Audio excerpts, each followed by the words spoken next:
responsible for about a quarter of UK carbon emissions. We live in a car-dominated society. It's really hard to encourage people to move away from car ownership. It's the only sector in the UK where emissions are still rising, so there are huge problems.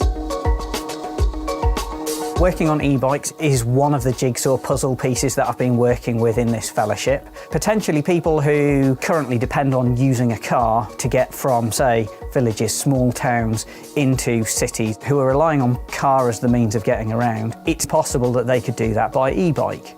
Any type of active travel is great for your health. So these things called co-benefits, whether that be health, whether that be you're doing something where no pollution is coming out of a tailpipe, so local air quality, and a whole bunch of other things. There's a lot of evidence already that says e-bikes, bikes, walking, etc. can definitely be part of that sustainable transport solution.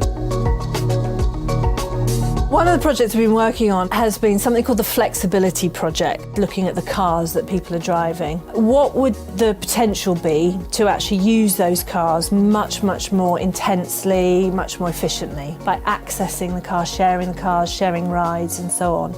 So we have data on every single car in the country, the type of car, the size of cars. We also have lots of data on where cars tend to travel to and from. We've got a lot of fantastic people who can do this spatial data analysis and take all these data sets, put them together and really understand the statistical differences between places. And it's changed the conversation quite considerably to say, okay, well, this is another lever we might be able to pull. How could we get people to share cars more and share rides more? What are the potential policy instruments or incentives that could do that? The government's target is to double cycling by 2025. I'm the lead developer of the Propensity to Cycle tool. It takes data on where people travel to work and it basically puts that on the road network and estimates how many people could switch from what they're currently doing, which is largely driving, to cycling.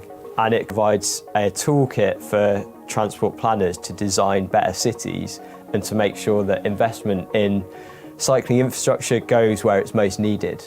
The majority of local authorities in England and Wales who have a cycling plan are using the Propensity to Cycle tool to inform that strategy, to make sure it's more evidence-based, to make sure it actually delivers cycle infrastructure where it's most needed. Leeds has the biggest gathering of transport studies researchers of almost anywhere in the world in one place, and that's why the Institute for Transport Studies is so well placed to take on these grand challenge issues. We're also naturally an applied subject area, so we work with policymakers. We need joined up decision making that doesn't just treat transport in isolation. We need to consider it in terms of land use policy, in terms of health policy.